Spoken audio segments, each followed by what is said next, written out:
కొరింథీయులకు రాసిన పత్రిక 3వ అధ్యాయం 4వ అధ్యాయం 9వ వచనం చదువుకుంటాను. కొరింథీయులకు రాసిన పత్రిక 4వ అధ్యాయం 9వ వచనం. మరియు మీరు నా వలన మీరు ఏమి నేర్చుకొని అంగీకరించిరో, నా యందున్నట్టుగా ఏమి వింటిరో, ఏమి చూచిరో అతి వాక్యం చేయండి. అప్పుడు సమాధానకర్త దేవుడు మీకు తోడే. చిన్న ప్రార్థన చేసుకుంటాము.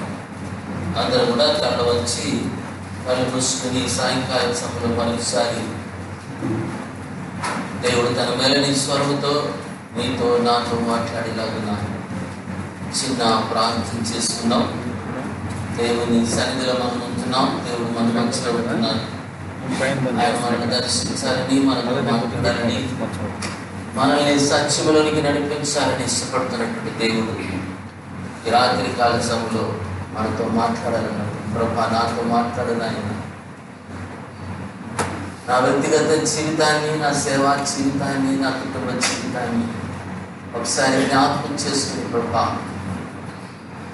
ఏ రీతిగా నడుచుకోవాలని ఆయన మీ వాక్యం ద్వారా నాకు నేర్పించు, నాతో మాట్లాడు ప్రభా. దేవునికి చిన్న ప్రార్థన చేసుకుందాం. ఎవరు మర్చిపోవడం చిన్న ప్రార్థన చేసుకుందాం. దేవుని అడుగుదాం. ప్రత్యేక రీతిగా దేవుడు మనల్ని దర్శించి సంధించేలా, ఆయన వాక్య సత్యములోనికి నడిపించి సత్యాన్ని అనుసరించి నడుచుకుంటూ జీవించేలాగా దేవుడు సహాయం చేయాలని ప్రార్థన చేసుకుంటాం. మమ్మల్ని అతిమికలుగా ప్రేమిస్తున్న మా ప్రియ పరలోకపు తండ్రి యేసు ప్రభా, మీకు వందనాలు చెల్లిస్తుంటున్నాం ప్రభా. మీరు మమ్మల్ని ప్రేమిస్తున్న దేవుడు కాబట్టి మీకు వందనాలు చెల్లిస్తున్నాను ఆయన. ఈ 2వ దిన రాత్రి కాలం గుడికి మనం నడిపించారు. మీకు స్తోత్రాలు చెల్లిస్తుంటున్నాం ఆయన. ఇంతవరకు మీ సన్నిధి మాతో కూడా వచ్చి ప్రభా మమ్మల్ని నడిపించే విధానం అంతటి బట్టి నాయన మీకు వందనాలు స్తోత్రాలు చెల్లిస్తున్నాం ప్రభా. అయా మమ్మల్ని ప్రేమించి మాకు కావాల్సినటువంటి నాయన ఈ లేఖన భాగాలు మాకు అనుగ్రహిస్తూ ప్రభా, మీ జీవపు మాటల చేత నాయన మమ్మల్ని దర్శిస్తూ మా హృదయాన్ని సంధిస్తూ ప్రభా, అయా మనం ఒప్పిస్తూ నాయన సత్యంలోనికి నడిపించడానికి మీరు జరిగిస్తూ వచ్చిన కార్యాన్ని బట్టి ప్రభా మీకు వందనాలు స్తోత్రాలు చెల్లిస్తున్నాం ప్రభా. అయా మీరు ప్రేమిస్తున్న దేవుడు కాబట్టి మీకు వందనాలు చెల్లిస్తుంటున్నాం. శాశ్వతమైన ప్రేమతో ప్రేమించి ప్రభా విడువక మాటలకు చూపుతున్నాయినా మాటి మాటికి మెలని స్వరంతో మాతో మాట్లాడుతూ మనం ఆదరిస్తూ ధైర్యపరుస్తూ ప్రోత్సాహపరుస్తూ ఉజ్జీవం చేస్తూ మీ సత్యంలోనికి నడిపించడానికి నాయన నేను అనుగ్రహిస్తున్న ప్రతి అవకాశాన్ని బట్టి మీకు వందనాలు స్తోత్రాలు చెల్లిస్తున్నాను ప్రభా. ఇదిగో మీ దాసులందరూ మీరు తీసుకొచ్చారు నాయన. దాసులు మీ చేతులకు అప్పగించి ప్రార్థన చేస్తున్నాను నాయన. ఎవరికి ఏ మాట అవసరమో ప్రభా మీరు అనుగ్రహించండి. మీ వాక్యం ద్వారా ప్రభా మీరు దర్శించిన ఆయన మీ మెలని స్వరంతో సంధించి ఈ యొక్క ఆయన తండ్రి కృపతో ఆయన బలపరిచి మీ సరించి పంపించమని ఈ చదువుకున్న వాక్య భాగాన్ని ప్రభా మా ఆత్మల క్షేమాత్మని దీవించి పంచిపెట్టమని యేసు ప్రభు నామమున ప్రార్థన చేసి వేడుకుంటున్నాం తండ్రి.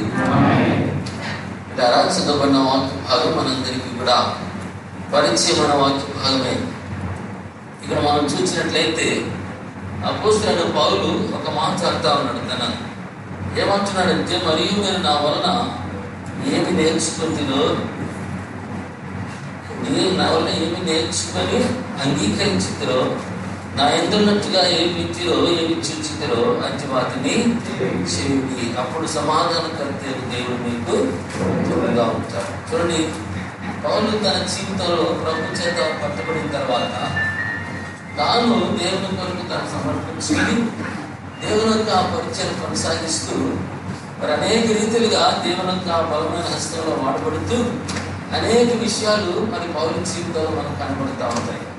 పౌలు ఇచ్చిన స్టేట్మెంట్స్ అన్ని కూడా మనం చూసినట్లయితే పౌలు తన జీవితం అంతా కూడా ప్రభు కొరకు దారిపోసి దేవుని యొక్క స్వార్థ పరిచయంలో సాగిపోతూ అనేకుల్ని ప్రభు తిప్పుతూ అనేకమైనటువంటి సంఘాలు ఏర్పాటు చేస్తూ పౌలు తన జీవితాన్ని కొనసాగిస్తూ వచ్చినట్లుగా మనం చూస్తాము. తన జీవితంలో మరి అనేక విషయాలు తాను చేస్తూ వచ్చాడు. అనేక కార్యాలు దేవునికి వాక్యంలో రాయబడ్డాయి. అనేకమైన వాటిని తన జీవితంలో చూసి అంటున్నాడు కదా, మీరు నా వలన ఏమి నేర్చుకొని అంగీకరించుతారో, నా ఎందున్నట్టుగా ఏమి వింటిరో ఏమి చూచితిరో అంటున్నాడు. కాబట్టి అనేకమైనటువంటి మరి విషయాలు పౌరు జీవితంలో మనకు కనబడతా ఉంటాయి. మరి ముఖ్యంగా దేవుని యొక్క పరిచయంలో, స్వార్థ పరిచయంలో, దేవుని యొక్క రాజ్య వ్యాప్తిలో పౌలు తన జీవితాన్ని ధారపోసి మరి ఎంతగానో దేవుని యొక్క పరిచయంలో సాగిపోయాడు. అనేక సంఘాలు కట్టాడు. అనేక సంఘాల పట్ల తనకున్నటువంటి బాధ్యతను కానీ, తనకున్నటువంటి భారాన్ని కానీ సంఘాల పట్ల చూపిస్తూ మరి అనేక రకాలైనటువంటి స్టేట్మెంట్స్ పాలించాడు.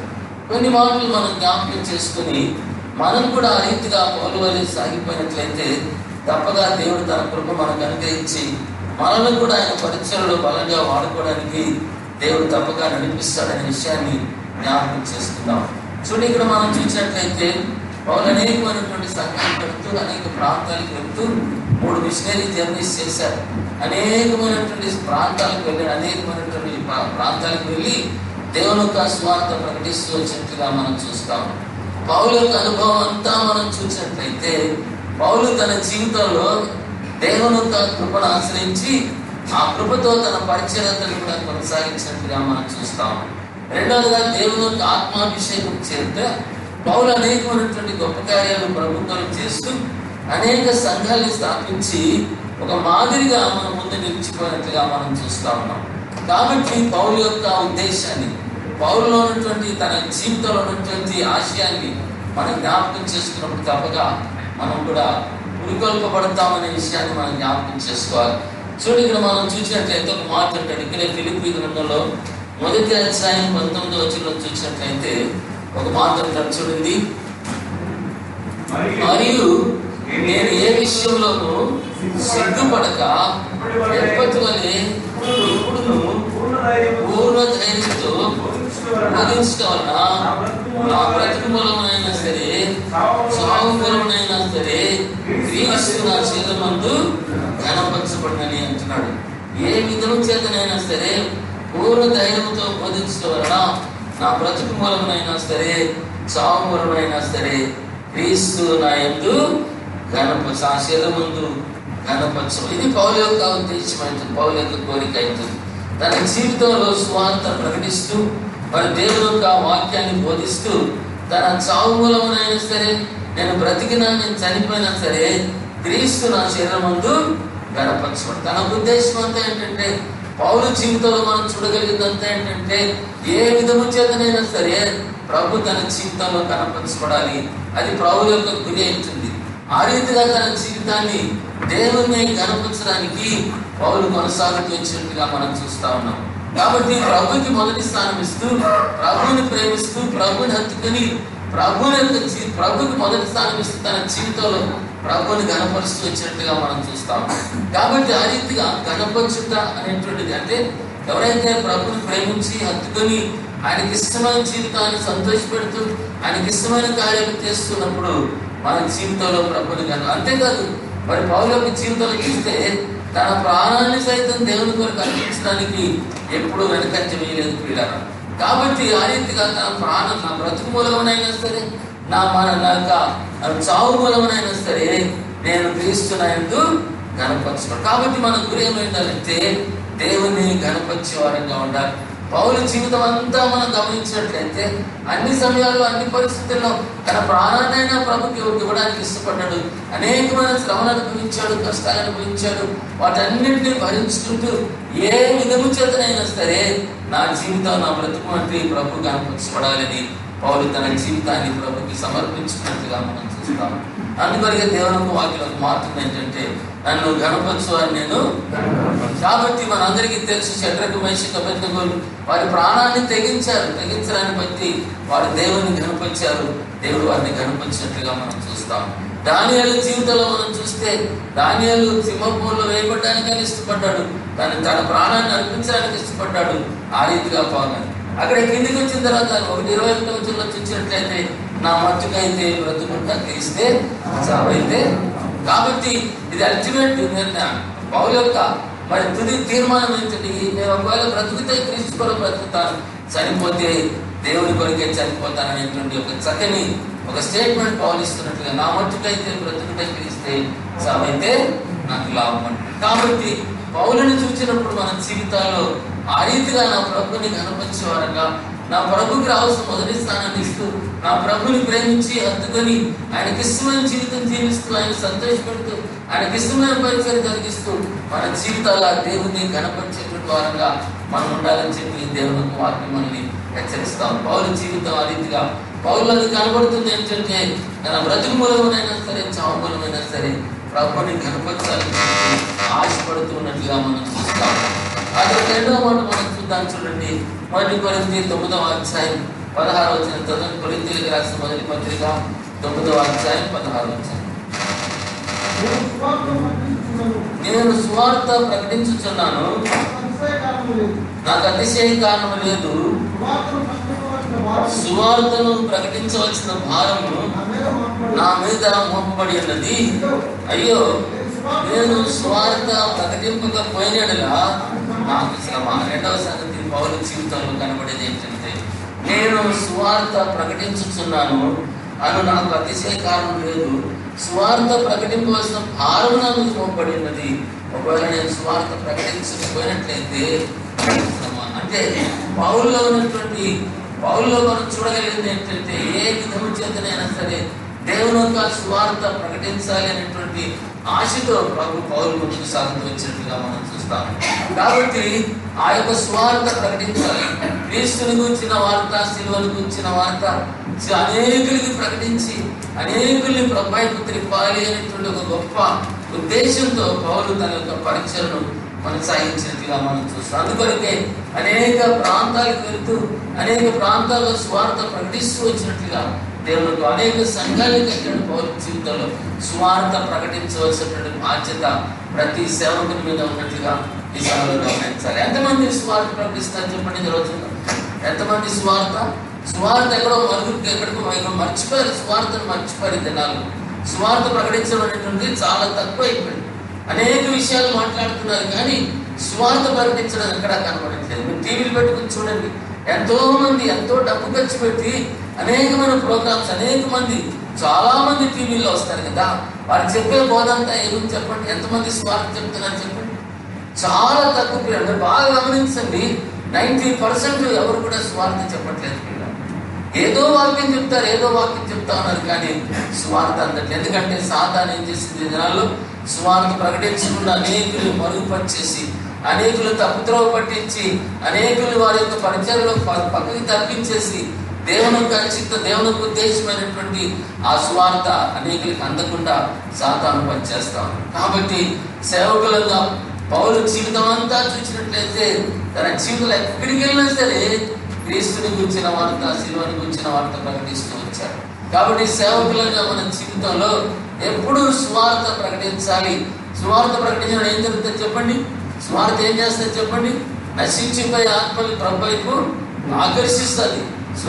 శిలువని గురించిన వార్త నశించుచున్న వారికి వెలితనంగా, రక్షించబడుతున్న వారికి దేవుని శక్తి. కాబట్టి అటువంటి శక్తి చేత దేవుడు అనేకులను రక్షించుకుని, అనేకులను ఏర్పాటు చేసుకుని అనేకులు ఆయన రాజ్యంలో చేర్చబడడానికి సువార్తను ప్రకటించే వారంగా మనం ఉండాలని దేవునికి వాక్యం. కాబట్టి మీ జీవితాల్లో స్వార్థ ప్రకటించడం మొదలు పెట్టండి. ఇంతవరకు ఒకవేళ మీ సంఘాల్లో స్వార్థ ప్రకటించకపోతే, ఇంతవరకు మీ సంఘాల్లో ఒకవేళ మరి మీ గ్రామాల్లో స్వార్థ ప్రకటించకపోయినట్లయితే అన్ని సమయాల్లో స్వార్థ ప్రకటించాలి. స్వార్థ ఏం చేస్తుంది చెప్పండి? మారుమనసు లేని వాడికి మారుమనసు దయచేస్తుంది. స్వార్థ ప్రకటించినప్పుడు విశ్వాసులు ఉజ్జీవింపబడతారు. ఎందుకనమాట? వారి జీవితాల్లో ఉన్న బలహీనత దేవుని దర్శిస్తాడు కాబట్టి వారు ఏం చేస్తారు? విశ్వాసులు ఉజ్జీవింపబడతా ఉంటారు. అందుకే స్వార్థ దేవుని యొక్క శక్తి అని దేవుని వాక్యం రాయబడింది. కాబట్టి ఆ రీతిగా స్వార్థ ప్రకటించండి. ఆ స్వార్థ ప్రకటించవలసినటువంటి భారం నా మీద మోపబడినది. ఒకవేళ నేను సువార్త ప్రకటించకపోయినట్లయితే నాకు శ్రమ. కాబట్టి మన జీవితాల్లో స్వార్థ ప్రకటించడానికి మీరు తీర్మానం చేయండి. క్రీస్తుని గురించిన వార్త, స్వార్థ ప్రకటించాలని చెప్పి దేవుని యొక్క వాక్యం చదివిస్తాం. ఆ తర్వాత ఇంకొక మాట చూడండి. అదే పౌలు రోమీయులకు రాసిన పత్రిక 15వ అధ్యాయం 20వ వచనం చదవండి. రోమీయులకు రాసిన పత్రిక 15వ అధ్యాయం 20వ వచనం. నేనైతే వారి యొక్క పునాది మీద కట్టుకున్న నిమిత్తము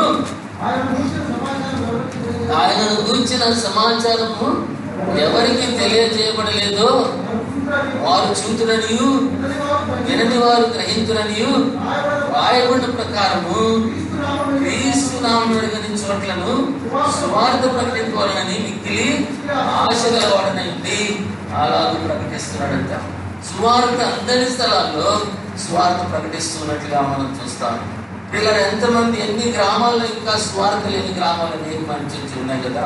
ఆ స్వార్థ అందని గ్రామాల్లో మనం ఏం చేయాలి చెప్పండి? ఆ స్వార్థ గ్రామాలకు వెళ్ళి స్వార్థ ప్రకటించాలి. ఆ మారుమూల గ్రామాల్లో ప్రజలు ఉంటున్నారు, వారికి స్వార్థ చెప్పి వారిని ప్రభువుకు ఆకర్షించేటువంటి బాధ్యత మరి పౌలుడు స్వార్థ అందని స్థలాల్లో నేను స్వార్థ ప్రకటించాలని తన యొక్క భావం తెలియజేస్తున్నట్టుగా మనం చూస్తాము. అనేక గ్రామాలు మనం చూస్తూ ఉంటాం. ఈ దినాలు ఏమైపోయింది చెప్పండి? చాలా మంది సేవకులు కానీ ప్రీచర్స్ కానీ బోధకులు కానీ అంతా కాన్సన్ట్రేషన్ ఎక్కడ చెప్పండి? వారి కాన్సన్ట్రేషన్ అంతా అనమాట సిటీస్లో, పట్టణాల్లో, లేకపోతే టౌన్స్లో. అంతవరకే. గ్రామాలకి, మారుమూల గ్రామాలకి ఎంతమంది వెళ్తున్నారు చెప్పండి? ఎవరు వెళ్ళరండి మారుమూల గ్రామాలకి, ఎవరు వెళ్ళరు. ఎందుకనమాట? అక్కడ వారికి కావాల్సిన ఫెసిలిటీస్ ఉండవు, అక్కడ వారికి కావాల్సినంత డబ్బు వారికి ఇవ్వరు. కాబట్టి వారంతా ఎక్కడ ఉంటారు చెప్పండి? వారంతా ఎక్కడ కాన్సన్ట్రేషన్ ఉంటే కాన్సన్ట్రేషన్ అంతా కూడా అర్బన్ ఏరియాస్, అంటే సిటీ లిమిట్స్లోనే కాన్సన్ట్రేషన్ ఉంటుంది, కానీ గ్రామాలకు వెళ్ళరు. కానీ గ్రామాల్లో ఎంతో మంది ప్రజలు మరి దేవుని కొరకు ఆశతో, నీటి కొరకు ఆకలి తప్పులు ఎంతో మంది ఉంటున్నారు. ఈ మధ్య అనేక ప్రాంతాల గ్రామాలకు వెళ్ళినప్పుడు దాదాపు 10 మంది నుంచి 6 మంది 7 మంది ప్రభుని అంగీకరించడానికి వారు తీర్మానం చేసుకుంటారు. కారణం ఏంటి చెప్పండి? వారికి స్వార్థ లేదు. స్వార్థ వినగానే వారి హృదయాల్లో పరిశుద్ధాత్మ దేవుడు తన కార్యాన్ని జరిగించి అనేక హృదయాలను ఆయన వైపు మళ్లించుకుంటా ఉన్నాడు. కాబట్టి స్వార్థ అందని స్థలాల్లో స్వార్థ చేసేటువంటి పని ఎవరు చెప్పండి? పౌలు యొక్క కోరిక, పౌలు యొక్క ఆశ అంతా కూడా స్వార్థ ప్రకటించాలి అనేటువంటి ఉద్దేశంతో తాను సాగిపోతా ఉన్నట్లుగా మనం చూస్తా ఉన్నాం. అక్కడే 1 కొరింథీ 9వ అధ్యాయం 22వ వచనం చదవండి. కొరింథీయులకు రాసిన మొదటి పత్రిక 9వ అధ్యాయం 22వ వచనం. బలహీనలను సంపాదించుకుంటకు బలహీనులకు బలహీనుడనైతిని, ఏ విధము చేతనైనను కొందరిని రక్షింపాలని అందరికీ అన్ని విధముల వాడినై ఉన్నానంటున్నాడు. రెండో మాట, బలహీనలను సంపాదించుకుంటూ బలహీనులకి ఏ విధము చేతనైనా సరే కొందరిని ప్రభుత్వ తిరపాలని, కొందరిని సంపాదించుకోవాలని చెప్పి పౌలు తన ప్రయాసపడుతూ అందరికీ అందరి వలె, అంటే బలహీనులకు బలహీనులుగాను, ఎటువంటి వారికి ఆ స్టేజ్ దిగి వెళ్ళిపోయి వారితో కలిసిపోయి వారిని ప్రభువులోకి నడిపించేటువంటి ఆ యొక్క పరిచర్య పౌలు చేసినట్లుగా మనం చూస్తాం. కాబట్టి ఏ రీతిగా పౌలు జీవితాన్ని మనం జ్ఞాపకం చేసుకున్నప్పుడు, ఏ రీతిగా పౌల స్వార్థ పరిచయంలో సాగిపోతూ స్వార్థ అందని స్థలాలను స్వార్థ ప్రకటిస్తూ, స్వార్థ ప్రకటించకపోయినట్లయితే నాకు శ్రమ అనుకుంటూ అనేక ప్రాంతాలకు వెళ్తూ, అనేక గ్రామాలకు వెళ్తూ స్వార్థ అందని స్థలాలను స్వార్థ ప్రకటిస్తూ తన జీవితాన్ని కొనసాగించినట్లుగా మనం చూస్తాం. కాబట్టి పౌరుని చూసినప్పుడు మన జీవితాల్లో మనం దేని చేత పురికొల్పబడాలి చెప్పండి? నేను కూడా స్వార్థ పరిచర్య చేయాలి, అనేకులకి నశించిపోయే ఆత్మలకి క్రీస్తుని గురించిన వార్త, శిలువను గురించిన వార్తను ప్రకటించి అనేకుల్ని ప్రభు వైపు తిప్పాలి, ఆత్మలు రక్షించబడాలి, సంఘాలు కట్టబడాలనేటువంటి ఒక ఆశ ప్రతి సేవకుల్లో ఉండాలని చెప్పి దేవుని వాక్యం మనల్ని ఈ మాటల ద్వారా మనల్ని హెచ్చరిస్తాం. నాలో ఏమి చూచితిరో, ఏమి వింటిరో, ఏమి నేర్చుకుంటారో. ఏమని చెప్పండి? పౌలు జీవితం అంతా కూడా ఆ స్వార్థ పరిచయంలో సాగిపోతూ దేవుని కొరకు బలంగా వాడబడినటువంటి ఒక గొప్ప దైవజనుగా పౌలుని మనం చూస్తూ ఉన్నాం. తనకు ఏ విధము చేతనైనా సరే మరి కొందరిని సంపాదించాలని చెప్పి తాను ఆ రీతిగా తాను దేవుని సేవలో పరిచయంలో సాగిపోతూ వచ్చినట్టుగా మనం చూస్తాం. అంతేకాదు పౌలుకి సంఘాల పట్ల చాలా ఆసక్తి కలిగినటువంటి వాడు. సంఘాన్ని బాగా ప్రేమించాడు. మానక అంటాడు, ఎక్కడ అంటాడు, మరి ఎన్ని సంవత్సరాలు అంటే ఇక్కడ ఎన్నో సంవత్సరాలు ఏం చేశాడు? 2 సంవత్సరాలు పూర్తిగా తన అద్దెంటి కాపురం ఉండి పాలన చేసినట్టు పౌలు కన్నీటితో తన యొక్క అనేకుల్ని ప్రేమించి అనేకుల కొరకు తాను ప్రయాసపడి స్వార్థ పరిచయం జరిగిస్తూ వచ్చినట్టుగా మనం చూస్తూ ఉన్నాం. మరి సంఘాలను గురించినటువంటి ఆలోచన మనం చూసినట్లయితే సంఘాల గురించి చేసిన ప్రార్థనలు మనం జ్ఞాపకం చేసుకున్నప్పుడు వారి పట్ల ఎంతో ఆసక్తి భారం కలిగినట్లుగా మనం చూస్తూ ఉన్నాం. కాబట్టి పౌలు ఏం చేశాడు చెప్పండి? పౌలు తన జీవితంలో స్వార్థ పరిచయం చేస్తూ సంఘాలను ఏర్పాటు చేస్తూ వచ్చాడు. ఆ సంఘాలను ఏర్పాటు చేస్తూ వచ్చి దశలోనికా సంఘానికి వచ్చినప్పటికీ కొన్ని మాటలు మనం జ్ఞాపకం చేస్తారు, తప్పగా మనం జ్ఞాపకం చేసుకో. ఎందుకంటే ఒక సంఘ కాపరికి సంఘానికి ఉండవలసినటువంటి రిలేషన్షిప్ చాలా చక్కగా అక్కడ మనకు చూపిస్తూ ఉంటాడు. చూడండి, కొన్ని మాటలు మీకు జ్ఞాపకం చేస్తాను. చూడండి, మొదటి దశలోనికలకు రాసిన మొదటి పత్రిక 1వ అధ్యాయం 4వ వచనం చదవండి. ఏలైనగా దేవుని వలన ప్రేమింపబడిన సహోదరులారా, మీరు ఏర్పరచబడిన సంగతి అనగా మా స్వార్థ మాటతో మాత్రము కాక శక్తితోనూ పరిశుద్ధాత్మతోనూ సంపూర్ణ నిశ్చయతతోనూ మీ వద్దకు వచ్చిన సంగతి మీకు తెలియను అంటున్నాడు, మాకు తెలియను అంటున్నాడు. చూడండి, ఇక్కడ దశలోనికా సంఘంతో మాట్లాడుతూ వారితో ఏమన్నట్టు చెప్పండి. తన అనుభవాన్ని ఇక్కడ జ్ఞాపకం చేస్తూ మా స్వార్థ మాటతో, ఏ రీతిగా మాటతో మాత్రం కాక వారి శక్తితోనూ పరిశుద్ధాత్మతోనూ సంపూర్ణ నిశ్చయంతో వద్దకు వచ్చిన సంగతి మాకు. కాబట్టి మరొక సంఘానికి చెప్పేటువంటి బోధ ఏ రీతిగా ఉండాలి చెప్పండి. ఒక కాపరి సంఘానికి చెప్పే బోధ ఏ రీతిగా ఉండాలి? 3 మాటలు ఇక్కడ జ్ఞాపకం చేస్తా ఉన్నాడు. మా స్వార్థ శక్తితోనూ పరిశుద్ధాత్మతోనూ సంపూర్ణ నిశ్చయతతో మీ యొద్దకు వచ్చిన సంగతి మీకు మాకు తెలియనంటున్నాడు. కాబట్టి మనం చేసేటువంటి బోధ ఏ రీతిగా ఎటువంటి స్వార్థ ప్రకటించాలి చెప్పండి. స్వార్థ ప్రకటించాలి. ఎటువంటి స్వార్థ? శక్తివంతమైనటువంటి స్వార్థను మనం ప్రకటించాలి. పిల్లలు, మన బోధ ఏ రీతిగా ఉండాలన్నమాట. నువ్వు చేసేటువంటి బోధ శక్తివంతమైన బోధ మనం చేసేవారంగా ఉండాలి. ఎక్కడి నుంచి వస్తుంది చెప్పండి? ఆ శక్తి ఎక్కడి నుంచి వస్తుంది చెప్పండి? ఎక్కడి నుంచి వస్తుంది శక్తి? శక్తివంతమైన బోధ చేసేవారంగా మనం ఉండాలంటే ఆ బోధ మనం చెప్పిన మాట శక్తితో కూడింది అయి ఉండాలని మరి పౌలు అంటాడు, మా బోధ శక్తితో కూడినటువంటి బోధ చేసామంటాడు. ఎక్కడి నుంచి వచ్చింది ఆ శక్తి చెప్పండి?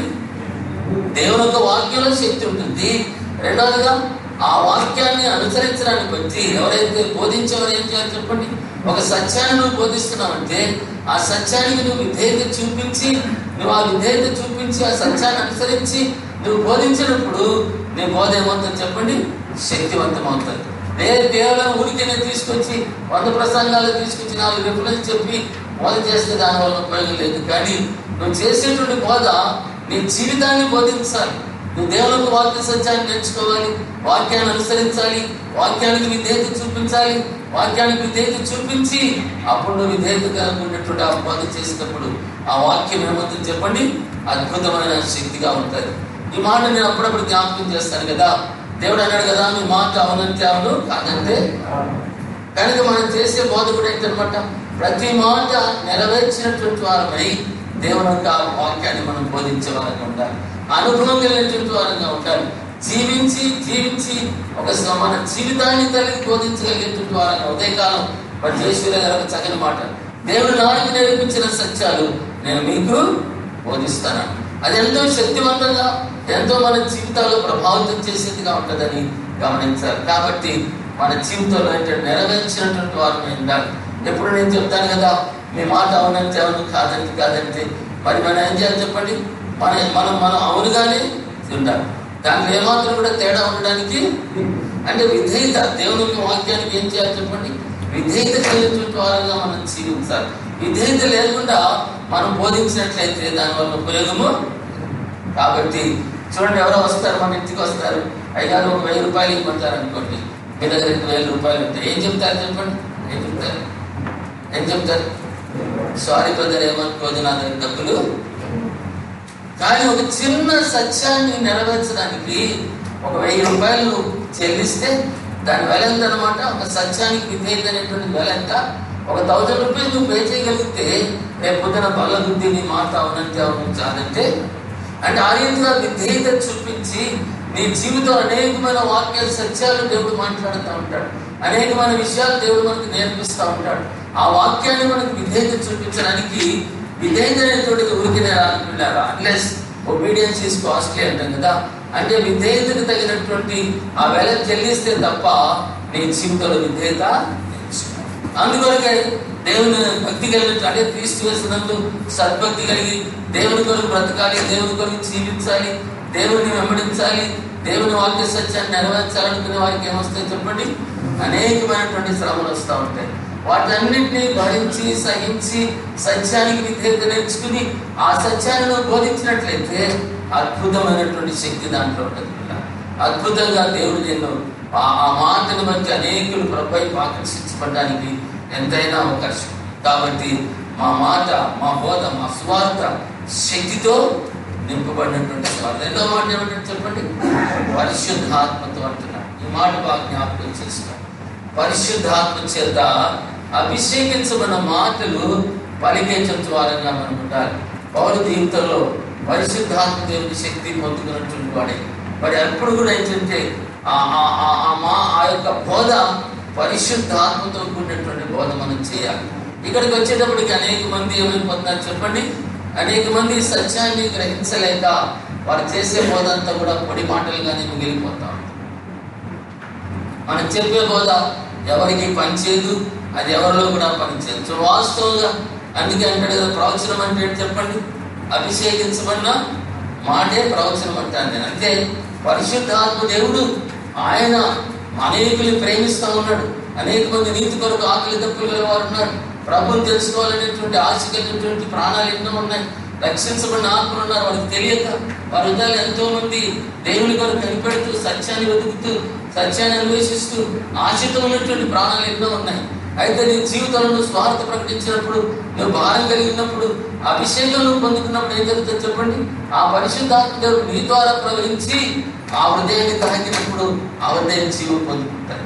కాబట్టి ఆ పరిశుద్ధాత్మ నిన్ను నీ ద్వారా ప్రవహించాలి అనుకున్నట్లయితే నీ జీవితాన్ని ప్రభుకి సమర్పించుకుని ఆ యొక్క అభిషేకం పొందడానికి అర్హత కలిగినటువంటి వారిగా మన జీవితంలో మనము అంటే పరిశుద్ధాత్మ శక్తిని పొందుకున్న వారంగా ఉండాలి.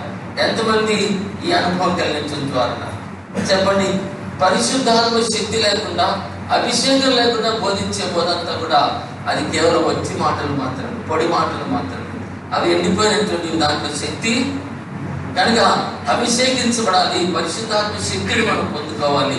ఆ పొందుకోవాలి. నేనంటూ మాట్లాడితే, నేనంటూ ఒకవేళ ప్రభుపక్షంగా నిలబడినట్లయితే, ప్రభా నువ్వు అభిషేకించబడిన మాటలు నా ద్వారా పలికించని ప్రభుని అడిగి ఆ రీతిగా ప్రభు చేత ఆ శక్తి పొందుకున్నటువంటి వారమై స్వార్థ ప్రకటించినప్పుడు అనేకులు పశ్చాత్తాపడతారు, అనేకులు ప్రభునందు విశ్వాసం ఉంచుతారు, అనేకులు ఎందుకనమాట నీ ద్వారా ఆ యొక్క పరిశుద్ధాత్మ దేవుడు నీ ద్వారా ప్రవహించి. అందుకే ఒక దైవజనుడు అన్నాడు కదా, man is a golden pipe through which the divine oil flows అంటారు. అంటే నువ్వు ఒక పాత్రగా ఉంటావు. ఆత్మదేవుడు నీ ద్వారా ప్రవహించి వారిని తాకినప్పుడు అనేకులు రక్షించబడడానికి, అనేకులు జీవాన్ని పొందుకోవడానికి అవకాశం ఉంది. మరి ఆత్మదేవుని, పరిశుద్ధాత్మ దేవుని పొందుకోవాలంటే ఏం చేయాలి చెప్పండి? ఏ రీతిగా ఆత్మదేవుని అనగా పరిశుద్ధాత్మ శక్తిని మనం పొందుకోగలుగుతాం? మనందరికీ తెలుసు, శిష్యులు యేసు ప్రభువుతో పాటు 3.5 సంవత్సరాలు ఉన్నారు. 3.5 సంవత్సరాలు ఉన్నారు. మరి ఆ 3.5 సంవత్సరాలు యేసు ప్రభు చేసిన అనేక అద్భుతాలు చూశారు, సూచక్రియలు చూశారు. అనేక యేసు ప్రభువుతో పాటు తిన్నారు, కూర్చున్నారు, తాగారు, అన్నీ చేశారు. కానీ సిలువ వేయబడ్డప్పటికి ఏమైపోయారు చెప్పండి? అందరూ ఎక్కడికి వెళ్ళిపోయారు చెప్పండి? పారిపోయారు కదా. ఎంతమంది నిలబడ్డారు? ఎంతమంది ఉన్నారు యేసు ప్రభు దగ్గర? యోహాను మాత్రమే కనబడతాడు, అంతే కదా. ఆ తర్వాత కొంతమంది స్త్రీలు అక్కడ కనబడ్డారు, కానీ శిశువులు మిగతా వాళ్ళందరూ వెళ్ళిపోయి తలుపు పెట్టుకుని రూమ్లో కూర్చున్నారు. ఎందుకనమాట? వారిలో ఏమని చెప్పండి, వారిలో శక్తి లేదు, భయం వచ్చింది కాబట్టి వారు పారిపోయారు. అయితే ప్రభువారు ఏం చెప్పారు చెప్పండి? ఏం చెప్పారు? ప్రభువారు వారితో ఏం చెప్పారు చెప్పండి? వారికి ముందుగానే యోహాను సువార్త అంతా మనం చూసినట్లయితే వారికి అనేకమైనటువంటి మాటలు వారికి బోధిస్తూ వచ్చాడు. నేను వెళ్ళిపోతున్నాను, మీ కొరకు మీతో పాటు ఎల్లప్పుడూ ఉండడానికి నేను వేరొక ఆదరణకర్తను పరిశుద్ధాత్మ దేవుని మీ వద్దకు పంపిస్తాను, మీరు శక్తి పొందుతారని చెప్పి ఆ మాటలన్నీ కూడా వారు మర్చిపోయారు. అయినప్పటికీ మరలా ప్రభు తిరిగి లేచి ఏం చెప్తున్నాడు చెప్పండి? అపోస్తలుల కార్యాలు 1వ అధ్యాయంలో మనం చూసినట్లయితే ఏమైనా చెప్పండి, మీరు అక్కడి నుంచి వెళ్ళిపోవద్దు, మీరు కనిపెట్టండి, మీ వద్దకు ఏమొస్తారు చెప్పండి? పరిశుద్ధాత్మ దేవుడు మీ వద్దకు వచ్చిందని చెప్పినప్పుడు 8వ వచనంలో చూస్తే, ఆయనను పరిశుద్ధాత్మ మీ మీదకి వచ్చినప్పుడు మీరు శక్తి నొందుతారు కనుక మీరు యెరూషలేములోను యూదయ సమరయ దేశమంతటను భూదిగంతముల వరకును నాకు సాక్షులు అంటే ఇంద్రుని వాడితో. కాబట్టి మీరు యెరూషలేముకు వెళ్ళండి, అక్కడ కనిపెట్టమన్నాడు. ఆ దేవుడు వాగ్దానం చేసినటువంటి ఆత్మను పరిశుద్ధాత్మను పంపించాడు. మొట్టమొదటిగా మేడగదిలో పరిశుద్ధాత్మ దేవుడు దిగాడు. దిగిన తర్వాత ఏం జరిగింది చెప్పండి? వారంతా శక్తికి పొందుకుని వారు ఏం చేశారు చెప్పండి? దేవుని కొరకు ఎంత బలమైనటువంటి సాక్షులుగా వారు నిలబడినట్లుగా మనం చూస్తా ఉన్నాం. ఎప్పుడైతే ఆత్మచేత నింపబడిన తర్వాత పేదలు నిలబడి ప్రసంగం చేస్తా ఉండే, ఏం ప్రసంగం చేస్తాను చెప్పండి? మీరు సిలువ వేసిన ఈ యేసే అంటాడు వాళ్ళని. అంటే ఎక్కడి నుంచి వచ్చింది ధైర్యం చెప్పండి? అంతకు ముందు పారిపోయి ఎక్కడికి వెళ్ళిపోయి చెప్పండి? ఆ రూమ్లోకి వెళ్ళిపోయి కలిపేసుకున్నటువంటి వారితో ఇప్పుడు పేదలు ఏమన్నాడు చెప్పండి? మీరు సిలువ వేసినటువంటి ఈ యేసే అనగానే ఎన్ని వేల మంది రక్షించబడ్డారు చెప్పండి? దాదాపు 3,000 మంది రక్షించబడినట్లుగా మనం చూస్తాం కదా. అంటే ఎక్కడి నుంచి వచ్చింది శక్తి? పరిశుద్ధాత్మ వారి మీదకి వచ్చినప్పుడు వారు బలమైన అద్భుతమైనటువంటి శక్తిని వారు పొందుకున్నట్లుగా మనం చూస్తాం. కాబట్టి మన జీవితాల్లో కూడా ఈ నూతన నిబంధనలకు వచ్చిన తర్వాత రక్షించబడిన వెంటనే ఏం జరుగుతుంది చెప్పండి? ఏం జరుగుతుంది? మన హృదయంలో ఏమొస్తుంది చెప్పండి? ఏమొస్తుంది? పరిశుద్ధాత్మ దేవుడు వచ్చి చూడ మాట్లాడుతుంది. ఎఫెసీయులకు రాసిన పత్రిక 1వ అధ్యాయం 13, 14 వచనాలు చదవండి.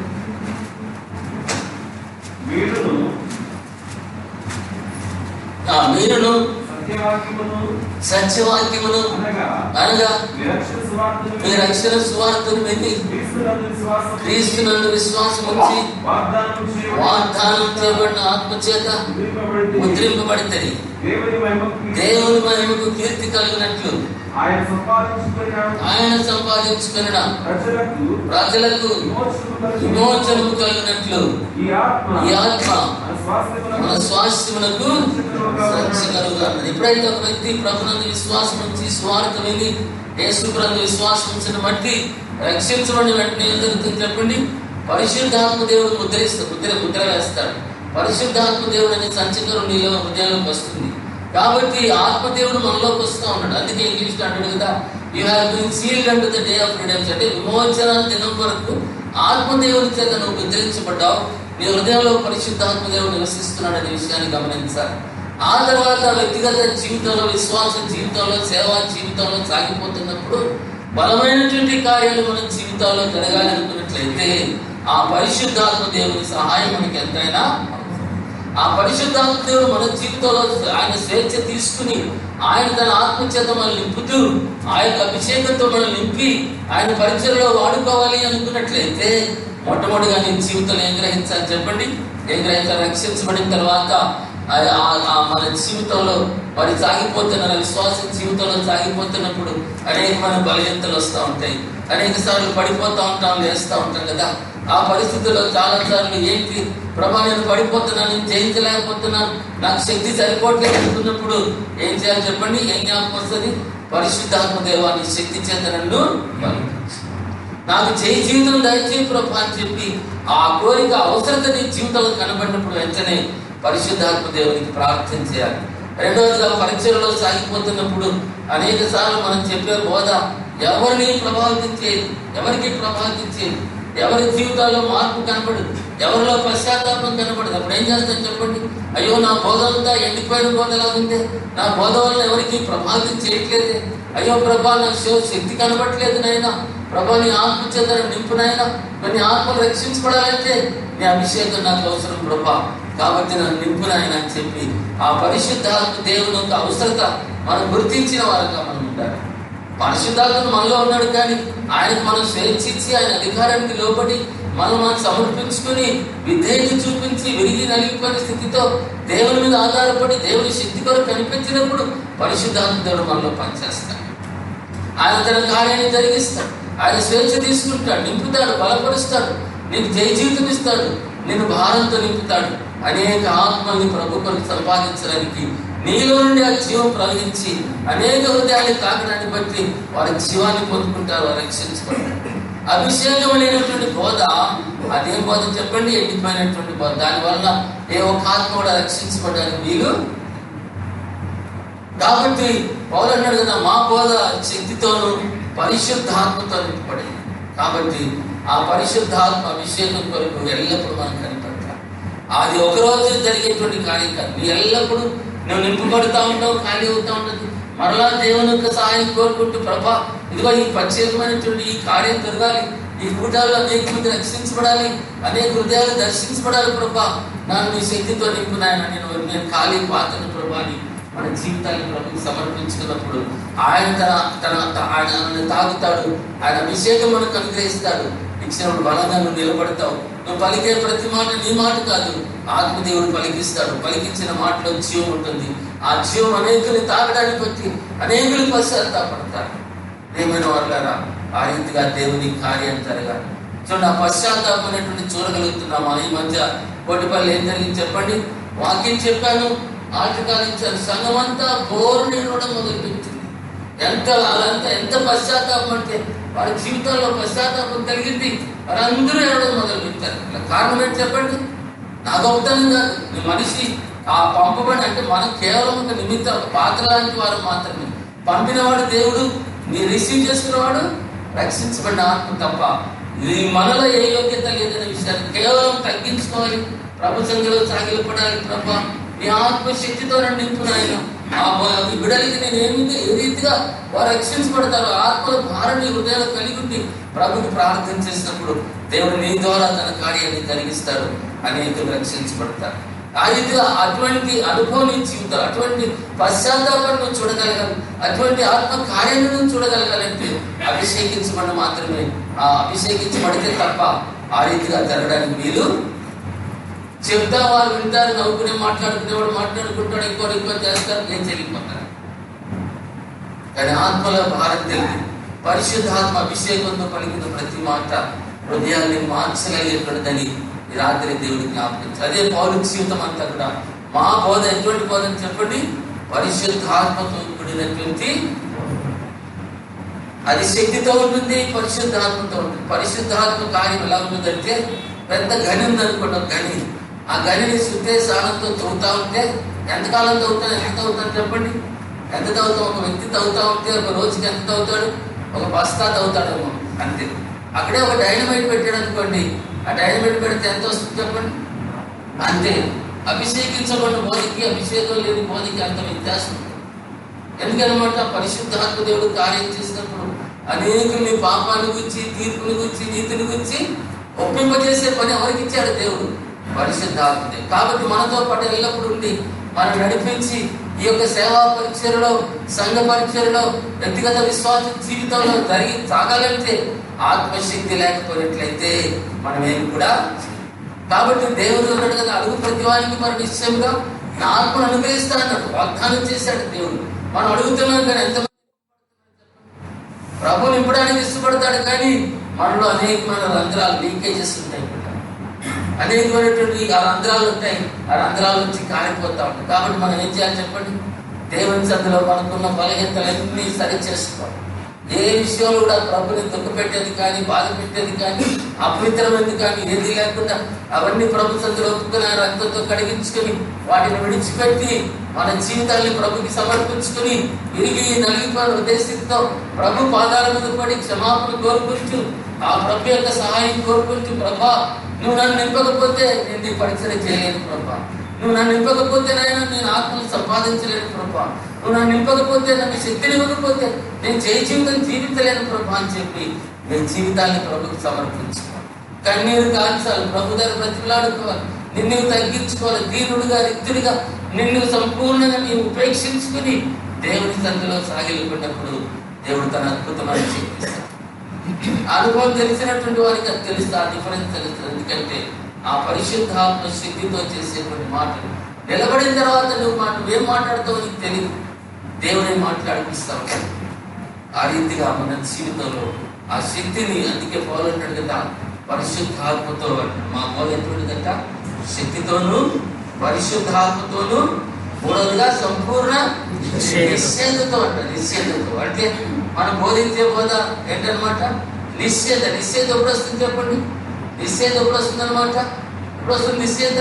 నువ్వు దాన్ని అనుభవించినప్పుడు, ఆ సత్యాన్ని జీవితాన్ని అనుభవించినప్పుడు, ఇది దేవుని యొక్క వాక్య సత్యం, ఇది దేవుని యొక్క వాగ్దానం, ఇది దేవుడు నెరవేరుస్తాడనేటువంటి నిశ్చేతతో నువ్వు బోధించాలి. చాలా సార్లు జరుగుతుందో లేదో అని బోధిస్తే ఏం జరుగుతుంది చెప్పండి? ఎవరికి పని చేయకపోయినారు, ఎవరి మీద వాక్యము. కాబట్టి అందుకే దేవుని యొక్క వాక్య సత్యాన్ని అనుభవించి, విధేయత చూపించి, దాన్ని అనుసరించి అప్పుడు బోధించినప్పుడు నిశ్చేతతో బోధిస్తావు. నిశ్చేతతో. అందుకే ఉదయకాలం నేను ఏం మాట్లాడని చెప్పండి? రక్షించబడినటువంటి ఏమంటారనమాట, రక్షణ నిశ్చయత అంటే అష్యూరెన్స్ ఆఫ్ సాల్వేషన్ అనేది ప్రతి వారికి అవసరం. ఎందుకు చెప్పిన మాట చెప్పండి. విజయనగరంలో వాక్యం చెప్తా ఉంటే 30 మంది పాస్టర్లు ఒకసారి లేచి నిలబడ్డారు. ఆల్టకాలు ఇస్తే అది అవిశ్వాసానికి ఇచ్చిన ఆల్టకాలకి ఎవరు నిలబడ్డారు చెప్పండి? పాస్టర్. ఎందుకు నిలబడ్డారు చెప్పండి?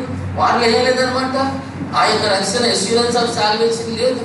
అందుకొరికి వాళ్ళు మరలా నిలబడతా ఉన్నారు. ఇట్లాగే బోధించేటప్పుడు నీ జీవితంలో ఈ వాక్యం సత్యమిది, ఇది నా జీవితంలో నెరవేర్చబడింది, దేవుడి కార్యాన్ని తప్పగా చేస్తాడు, ఈ మాట నెరవేరుస్తాడని నిశ్చయత నీకుంటే నువ్వు నిశ్చయత బలబుద్ధి చెప్తావు. ఇది దేవుడు పౌలు రీతిగా నిశ్చయతతో తన బోధ చేసినట్లుగా మనం చూస్తూ ఉంటాం.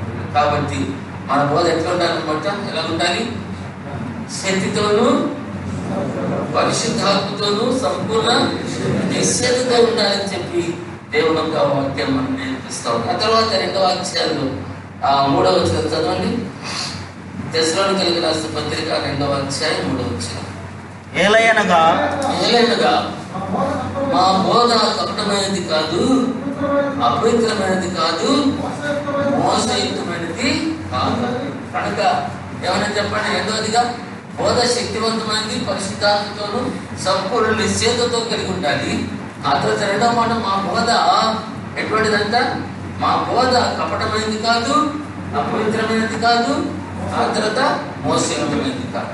ఈ రోజుల్లో ఏం చేస్తున్నారు చెప్పండి? అనేక మంది బోధ ఎట్లా చేస్తున్నారు చెప్పండి? ఎటువంటి బోధ చేస్తున్నారు ఈ రోజుల్లో చెప్పండి? ఎటువంటి బోధ చేస్తున్నారు? కపటమైన బోధ చేస్తూ ఉన్నారు. కపటమైన బోధ చేస్తారు. ఎలా చేస్తారు చెప్పండి? బోధ ఏం చేస్తారు చెప్పండి? ఎవరితోనో ఒక సాక్ష్యం పలికిస్తారు. ఏం సాక్ష్యం? నేను ఫలానా టీవీ ప్రోగ్రామ్కి స్పాన్సర్ చేశాను, నాకు ఉద్యోగం వచ్చింది అంటాడు.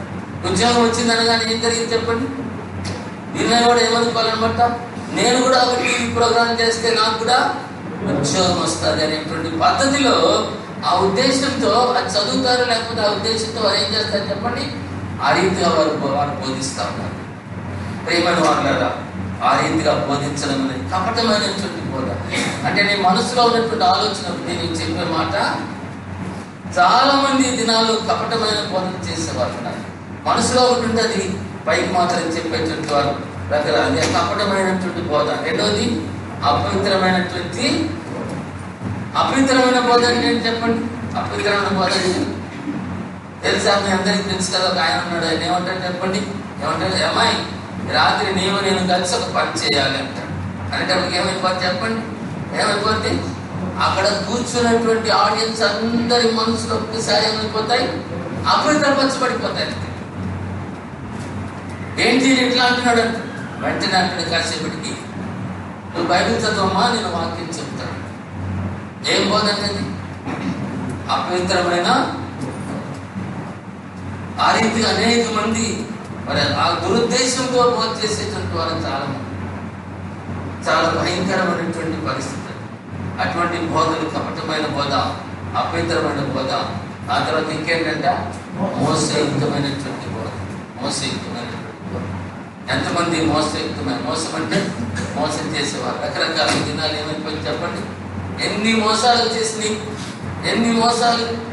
ఆ టీవీలో మనం చూస్తూ ఉంటే ఏమన్నా ఏం చెప్తారు చెప్పండి? ఇంటి అడ్రస్ చెప్తారు చూడండి. ఇంటి అడ్రస్ ఎందుకంటే ఏం చేస్తుంది? ఇంటి అడ్రస్ చెప్తే గొప్ప పరిశుద్ధాత్మ దేవుని పని ఇంతేనా? ఇంటి అడ్రస్లు, క్రెడిట్ కార్డు నంబర్లు, డెబిట్ కార్డు నంబర్లు చెప్పడం పరిశుద్ధాత్మ దేవుని పని. వాళ్ళు ఏం చేస్తున్నారు? దాన్ని నమ్మిపిస్తున్నారు. అనేకులు నమ్మిపించి ఏం చేస్తున్నారు చెప్పండి? చాలా భయంకరమైన స్థితికి వెళ్ళిపోయింది. బోధ అనేటువంటిది చెడిపోయింది. టీవీలో మీరు బోధ చూస్తే ఎంత భయంకరం, ఎంత వాక్యానికి భిన్నమైనటువంటిది అంటే అసలు దాన్ని మనం అసలు ఏమాత్రం కూడా వింటుంటేనే ఎంతో భయపడిపిస్తాం. కానీ చేసే వాళ్ళు ఏం చేస్తున్నారు? చేస్తూనే ఉన్నారు. రకరకాలుగా బోధ చేస్తూ ఉన్నారు. రకరకాలైన బోధలు. అభిషేకాన్ని ట్రాన్స్ఫర్ చేసేవాడు ఒకడు ఉన్నాడు. ఏం చేస్తాడు చెప్పండి? అభిషేకాన్ని ట్రాన్స్ఫర్ చేసేస్తాడు. ఎవరికి? ఇంకోరు ఉంటారు వ్యక్తికి. ఆ వ్యక్తికి ఒకసారి ఒక ఆమెను తీసుకొచ్చాడు, నిలబెట్టి ఆమె డిప్యూటీ కలెక్టర్ అంట. ఎంత ఇచ్చిందో మనకు తెలియదు, కానీ ఆమె నిలబెట్టి అన్నాడు కదా, ఇదిగో నేను అభిషేకాన్ని ట్రాన్స్ఫర్ చేసేస్తున్నాను, ఈమె ప్రార్థన చేస్తే వీళ్ళందరికీ స్వస్థత కలుగుతుంది. ఎవరంటే వాళ్ళందరూ అన్నమాట. వాళ్ళందరూ హార్ట్ పేషెంట్స్ అంట, గుండె జబ్బు కలిగినటువంటి వాళ్ళంట. వాళ్ళందరూ నిలబెట్టాడు. నిలబెట్టిన తర్వాత ఈయనకి అభిషేకం చేశాడు, ట్రాన్స్ఫర్ చేశాడు. చేస్తే అభిషేకం ట్రాన్స్ఫర్ చేసినానికి ప్రార్థన చేయడం రావట్లేదు. ఏం చేస్తారు చెప్పండి? ఏం చేయాలి చెప్పండి? ఈయనే చెప్పాడు, చేయించాడు, మొత్తానికి అయిపోయిందా? మీ అందరికీ స్వస్థత కలిగిందా అంటే వాడేమన్నా స్వస్థత కలిగిందని ముఖం మీద పట్టాడు ఏం చెప్తాడు? ఏం చెప్తాడు? అక్కడ కలిగింది అంటాడు. అంతేనా? ముఖం పట్టుకున్నాడు ఏం చెప్తాడు? కలిగింది అంటాడు. గుండె జబ్బు బాగుపడిందని ఎవరు చెప్పాలి చెప్పండి? ఎవరు చెప్పాలి? డాక్టర్ చెప్పాలి. అంతేగాని ఏం చెప్తారా? మళ్ళా వెళ్ళి డాక్టర్ చెకప్ చేసుకుని ఎక్కడ బ్లాక్ ఉందో, ఎక్కడ బీపీ ఉందో, ఎంత ఉందో డాక్టర్ చెప్పి డాక్టర్ క్లియర్ చేయాలి. దాన్ని డిక్లేర్ చేసేస్తారు. ఎంత మోసం చెప్పండి! ఎంత ప్రజల్ని మోసం చేస్తా ఉన్నారు. దేవుని పేరు పెట్టుకుని ఎంత మోసం చేస్తా ఉన్నారు. ఈసారి అంటే నా అభిషేకాన్ని స్టేజ్లోకి పంపించేస్తున్నాను. స్టేజ్లో మీరందరూ దాని మీద నడవండి, మీ అందరికీ స్వస్థత చేస్తారు. అంతే చెప్పండి. ఏంటి చెప్పండి? పరిశుద్ధాత్మ దేవుని కాళ్ళతో తొక్కితే ఏమొస్తుందట? స్వస్థత వస్తుంది. ఎంత భయంకరమైన పరిస్థితి! ప్రజల్ని ఎంత మోసం చేస్తా ఉన్నారు. వింటున్నారు? ఎంత మోసం చేస్తారు ప్రజల్ని. వాడి చేతులు అనిపిస్తాడు, వాడు కళ్ళు మూసేస్తాడు. చేతులు అంటుకుపోతాయి. ఎందుకు అంటుకుపోతాయండి చేతులు? ఎంతమంది చేతులు అంటుకుపోయాయంటే వాడేమనుకుంటాడు? చేతులు అంటుకుపోతే నాకు స్వస్థత వస్తామని 2 చేతులు అంటించుకుని వస్తాడు. విన్నారా? వాడు వస్తాడు. వాడు వచ్చినోడికి అభిషేకం టైం వచ్చేసింది, అద్భుతం టైం వచ్చేసింది అని అంతా క్షీణిస్తాడు. అద్భుతం టైం వచ్చేది రిలీజ్ అంటాడు. చెప్పాడు చేతులు ఎవరికి జరిగింది? ఏం జరిగింది చెప్పండి? చేతులు అంటుకోవడంలో, చేతులు విడిపోవడంలో పరిశుద్ధాత్మ దేవునికి ఏం జరిగింది? ఏం జరిగింది చెప్పండి? కొంతమంది దాన్ని ప్రాక్టీస్ చేస్తున్నారు. జాగ్రత్త. ఈ తోసేయడం, పడేయడం ప్రాక్టీస్ చేసే వాళ్ళు చాలా మంది ఉన్నారు. జాగ్రత్త. నువ్వు మోసపోతున్నావు, నువ్వు సాతాను చేతుల్లో చిక్కుపడ్డావు అనడానికి ఏమాత్రం కూడా అనుమానం. ఎక్కడో చూచాను, ఏదో ఒక సంఘంలో కొంచెం తోయడానికి ప్రయత్నం చేస్తున్నాడు పాస్టర్ గారు. పడతలేదు, నీకు ఇంకా రాలేదు కనుక తోయడానికి ప్రయత్నం చేస్తా ఉన్నాడు. అటువంటి వారు ఎవరన్నా ఉన్నట్లయితే జాగ్రత్త. అటువంటి పరిస్థితులకు వెళ్ళొద్దు. ఆ వైపుకి వెళ్ళామంటే నీ జీవితం, నీ సేవ నాశనం అయిపోతుంది. నీకు డబ్బులు రావచ్చేమో, మనుషుల్ని మోసం చేస్తుంది. అటువంటి మోసయుక్తమైనటువంటి బోధ చేయకూడదని దేవుడికి వాక్యం నేర్పిస్తా ఉంటున్నారు. మా బోధ ఎట్లుండాలన్నమాట? అది శక్తితో, పరిశుద్ధాత్మతో, నిశ్చయంతో ఉండాలి. కానీ అది అపవిత్రమైంది, కపటమైంది, మోసయుక్తమైంది. 4వ వచనం చదవండి. సువార్తను మాకు అప్పగించుటకు యోగ్యమని దేవుని వల్ల ఎంచబడిన వారమై మనుషులను సంతోషపెట్టే వారము కాక మన హృదయాలను పరీక్షించు దేవుణ్ణి సంతోషపెట్టే వారమై బోధించుతున్నాం. మన బోధ ఎట్లుండాలి చెప్పండి? మనుషులను సంతోషపెట్టే బోధ చేయొద్దు. ఎంత గొప్పవారైనా సరే, ఎంత గొప్పవారైనా సరే, ఎంత మంచివారైనా సరే, ఎంత పెద్ద కానుక ఇచ్చినా సరే, మనుషుల్ని మాత్రం సంతోషపెట్టే బోధ ఇప్పుడు. ఎందుకనమాట? నువ్వు మనిషిని సంతోషపెడితే దేవుడు దుఃఖపడతాడు. దేవుని సంతోషపెట్టాలో మనిషిని సంతోషపెట్టాలి. దేవుని సంతోషపెడితే నీ పరిచయం అభివృద్ధి చెందుతుంది. కానీ దినాలు ఏమైపోయింది చెప్పండి? ఏమైపోయింది? చాలా మంది సేవకులు మనుషుల్ని సంతోషపెట్టేవారుగా మిగిలిపోతా ఉన్నారు. మనుషుల్ని సంతోషపెట్టేవారుగా మిగిలిపోతారు. చాలా విచారం పిల్లలు. ఏమాత్రం నీ పరిచయం దేవుడు అంగీకరించడు. ఎవడో వాడు 10 రూపాయలు ఇస్తున్నాడని వాడిని సంతోషపెట్టి, వాడిని మెచ్చుకుని, వాడిని గౌరవించి, వాడిని హెచ్చించి, వాడికి అది ఇచ్చి ఇది ఇచ్చి ఒకవేళ చేస్తున్నావంటే నువ్వు తప్పు చేస్తున్నావని ఈరోజు దేవుడు జ్ఞాపకం చేస్తావు. అటువంటి పరిస్థితుల నుంచి విడిపించబడాలని చెప్పి దేవుడు కోరుతాం. ఎందుకనమాట? దేవుని దృష్టిలో అందరూ సమానమే. వాక్య సత్యము సత్యమే. అందరికీ బోధించాలి, అందరికీ సత్యాన్ని అందించాలి తప్ప ఒకరిని గణపరిచి, ఒకరిని మెచ్చుకుని, ఒకరిని సంతోషపెట్టేటువంటి పరిచర్య సరైనటువంటిది. మా సంఘంలో ఆయన ఈరోజు చనిపోయాడు. ఆయన అంటాడు కదా, అయ్యా మీరు వాక్యం చెప్తుంటే నా గుండెల్లో గుద్దినట్టుగా ఉంటాడు. వాక్యం చెప్తే ఎట్లుందంట? గుండెల్లో గుద్దినట్టుండదంట. ఎందుకండి? ఎందుకు? వాక్యానికి అంటే వాక్యాన్ని, దేవుని యొక్క వాక్య సత్యాన్ని బోధించేటప్పుడు కాంప్రమైజ్ లేదు. కాంప్రమైజ్ లేదు, దానికి కాంప్రమైజ్ లేదు. వాక్యం సత్యం, సత్యమే. సత్యం ఉన్నది కానీ బోధించాలి. అదేం చేస్తుంది చెప్పండి? అది అనేకుల్ని ప్రభువుకు ఆకర్షిస్తుంది, అనేకుల్ని ప్రభువులో స్థిరపరుస్తుంది వాక్యం. కానీ మనం సంతోషపెట్టే మన సొంత మాటలు చెప్తే 4 దినాలు మీరు పొగినంత కాలం ఉంటాడు, ఆ తర్వాత ఆడు వెళ్ళిపోతాడు. ఆ తర్వాత నేను విడిచిపెట్టి ఎందుకన్నమాట? వాళ్ళకి పొగడమే కావాలి. పొగడం మానేసి వాళ్ళకి పొగడ్డం వెళ్ళిపోతారు. కనుక అటువంటి బోధన చేయండి దయచేసి. ఆ తర్వాత ఇంకేమని చెప్పండి, కింద చదవండి, 5 వచ్చిన.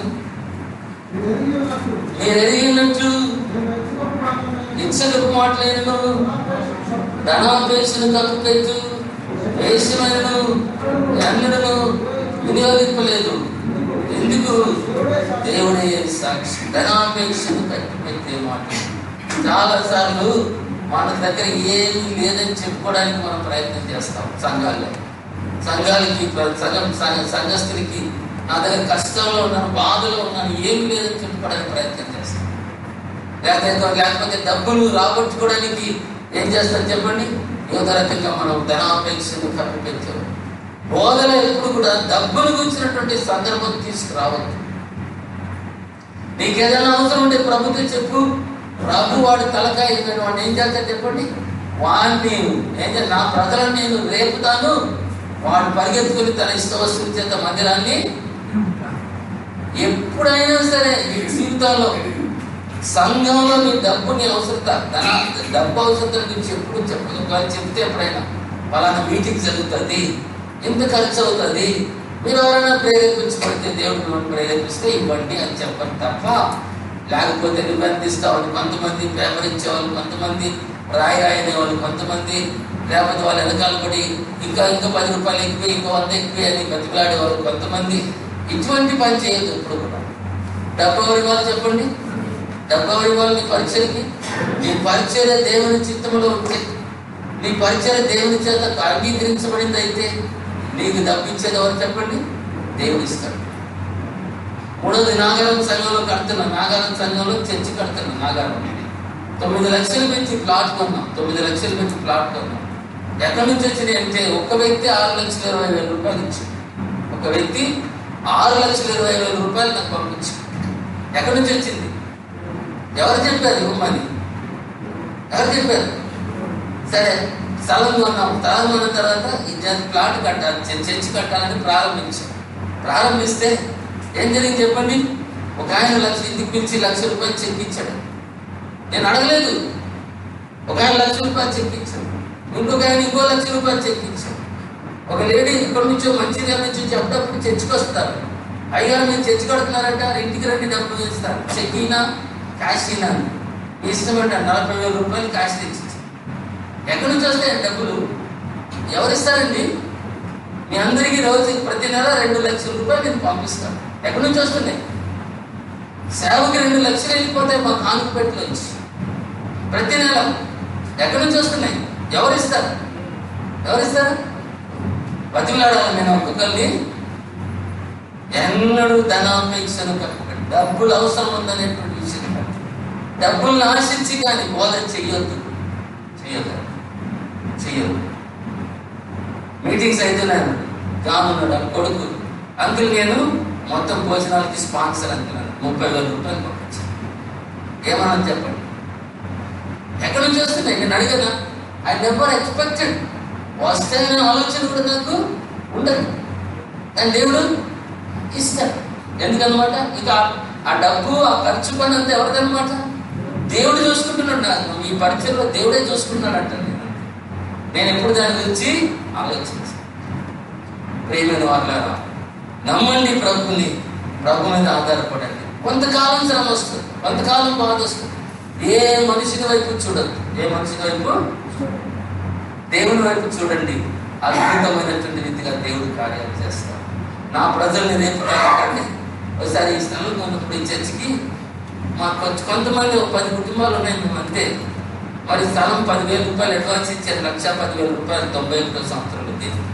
₹1,10,000 అయితే 10,000 అడ్వాన్స్ ఇచ్చి 3 నెలలు కాగితం రాయించుకున్నాను. టైం రాయించుకున్న తర్వాత ఒకరోజు మీరంతా పలానా రోజు మీరు ఎంత ఇవ్వగలిగితే అంత మీరు తీసుకురండి అని చెప్పి ప్రార్థన చేసి అనౌన్స్మెంట్ చేసి, పలానా రోజు డే ఆఫ్ గివింగ్, ఆ రోజు మీరు కానుక పెట్టి ఎంత వేయాలనుకున్నారో అంత వేయండి అన్న. ఎవరిని బలవంతం చేయలేదు.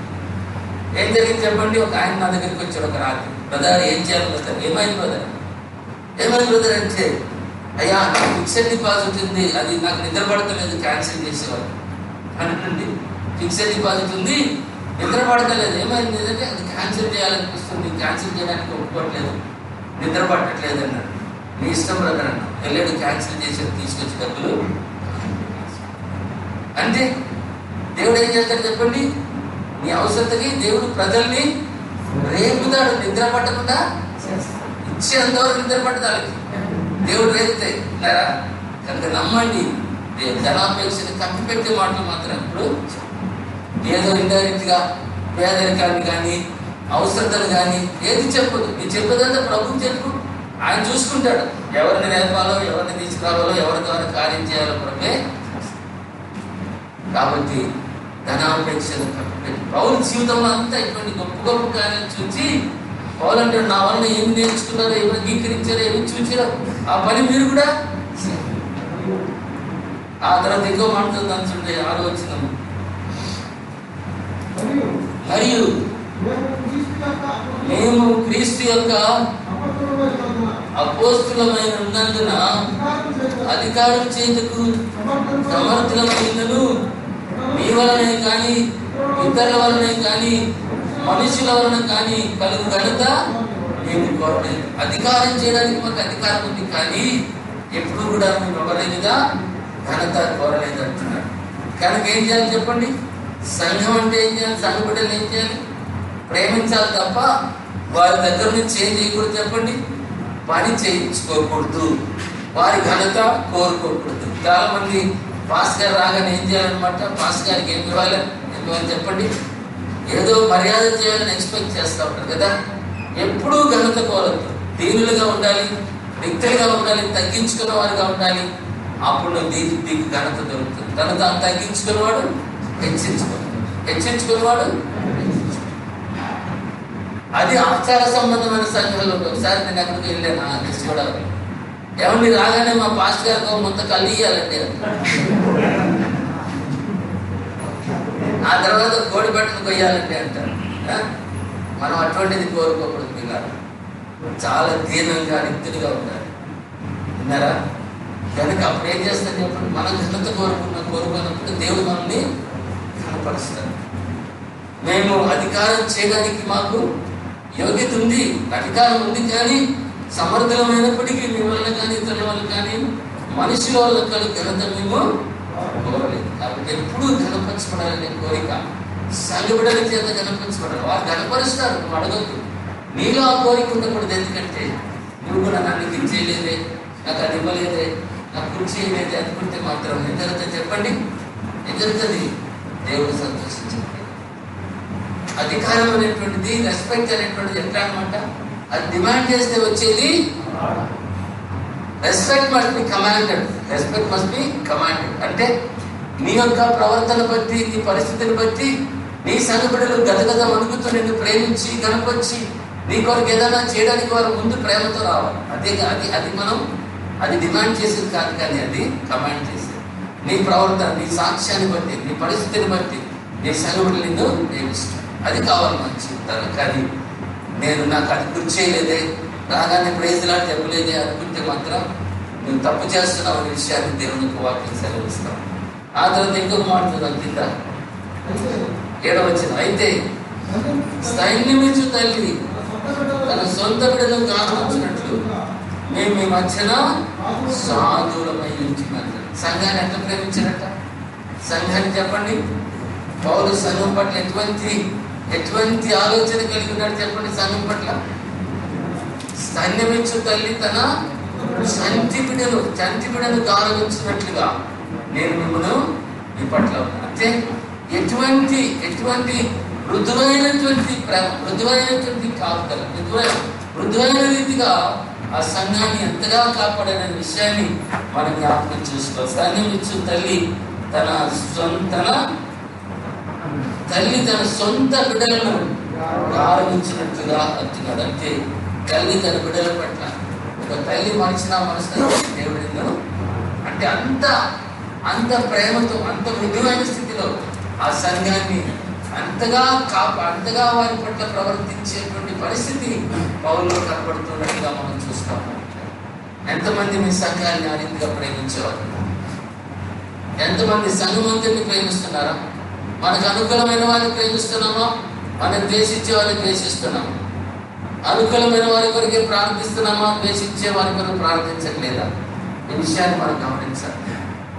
స్థైర్యమిచ్చు తల్లి తన సొంత బిడ్డల్ని గౌరవించినట్టు మన సంఘాన్ని గౌరవించేవారు, ప్రేమించేవారు మనం ఉంటాం. అది పౌలు తన జీవితంలో చూపించినటువంటి ఒక చక్కని మాదిరి అని చెప్పి ఈరోజు మనం గమనించాలి. ఆ తర్వాత 8వ వచనంలో మనం చూసిన 9వ వచనంలో మీరు మాకు ప్రభు ప్రియులైనది కనుక మీ యందు విశేష అపేక్ష గలవారమై దేవుని స్వార్థ మాత్రం కాక మా ప్రాణములను కూడా మీకిచ్చుటకు సిద్ధమని ఉంచింది. ఎంతవరకు ప్రేమించారు చెప్పండి? ఎంతవరకు? మీరు మాకు ప్రభు ప్రియులైనది కనుక మీ అందు విశేష అపేక్ష గలవారమై దేవుని స్వార్థ మాత్రమే కాక మీరు మాకు బహుప్రియులైనారు, విశేషమైనటువంటి మీ పట్ల అపేక్ష కలిగినటువంటి వారంగా ఉన్నాం కాబట్టి మా ప్రాణాలని కాదు, మాకు ఏమన్నా చెప్పండి, విశేష అపేక్ష గలవారు ఉన్నాం కాబట్టి దేవుని స్వార్థ మాత్రమే కాకుండా మా ప్రాణాలని కూడా మీకు ఇవ్వడానికి ఎంతమంది కాపాడు వారి సంఘానికి ప్రాణం ఇచ్చేవారుగా ఉన్నారు, సంఘబిడ్డల కొరకు ప్రాణం ఇచ్చేవారుగా ఉన్నారు, సంఘబిడ్డల కొరకు ప్రయాసపడేవారుగా ఉన్నారు, సంఘబిడ్డల కొరకు కష్టపడేవారుగా ఎంతమంది ఉన్నారు చెప్పండి? ఎంతమంది ఉన్నాం? ఎంతమంది మనకున్నటువంటి కంఫర్ట్స్ విడిచిపెట్టుకొని మనకున్నటువంటి సుఖానుభవాన్ని విడిచిపెట్టి నీ సంఘబిడ్డల కొరకు ప్రయాసపడేటువంటి పరిస్థితి, సంఘబిడ్డల కొరకు నువ్వు జీవితంలో వారిని ప్రేమించి వారికి సహాయం చేసే రీతిగా ఎంతమంది పోలంటున్నామో ప్రాణాన్ని కూడా మీకు ఇవ్వడానికి నేను సిద్ధంగా ఉన్నాను. ఎంతమంది ఆ రీతిలో ఉండేవారు? ఇలా దేవుడు మాట్లాడుతూ ఉండే ఒకవేళ అటువంటి సరైనటువంటి సంబంధం సంఘంతో లేకపోయినట్లయితే నువ్వు సంఘాన్ని ప్రేమించే వ్యక్తివి కాదు. నువ్వు సంఘాన్ని ప్రేమించకపోతే ఏ రీతిగా సంఘం రక్షణ, ఏ రీతిగా సంఘం అభివృద్ధి చెందుతాడు. అటువల్ల క్రీస్తు సంఘమును ప్రేమించి అది ముడతైనా మచ్చైనా కలంకమైన దాగైనా లేకుండా దాని కొరకు తాను అప్పగించుకుని తన ప్రాణాన్ని సంఘం కొరకు పెట్టాడు ప్రభు. మనం ఏం చేయాలి చెప్పండి? మనం కూడా ఆ రీతిగా ప్రయాసపడి సంఘాన్ని ప్రేమించాలి. సంఘం అంటే సంఘ బిడ్డలను ప్రేమించాలి. వారిని ప్రేమించి వారి యొక్క క్షేమాన్ని కోరినటువంటి వారిని అవసరమైతే వారికి సంఘం కొరకు ప్రాణం పెట్టేవారుగా మనం ఉండాలని దేవునికి వాక్యం సెలవిస్తాం. ఇది పౌలు తన జీవితంలో చూపించిన, మరి నా వలన ఏమి చూచిరో, ఏమి నేర్చుకుంటున్నారో, ఏమి వింటిరో వాటిని మీరు అనుసరించండి అంటున్నప్పుడు సమాధానకర్త దేవుడు మీకు తోడుగా. అతను 9వ వచనం, అవును సహోదరులారా, మా ప్రయాసమును కష్టమును మీకు జ్ఞాపకం ఉన్నది కదా. మేము మీలో ఎవరికైనా భారముగా ఉండకూడదని రాత్రి పగలు కష్టం చేసి జీవనం చేయొచ్చు మీరు దేవుని సువార్త ప్రకటించింది. ఎంత చక్కని మాట్లాడారు ఇలారా. ఏమన్నా చెప్పండి?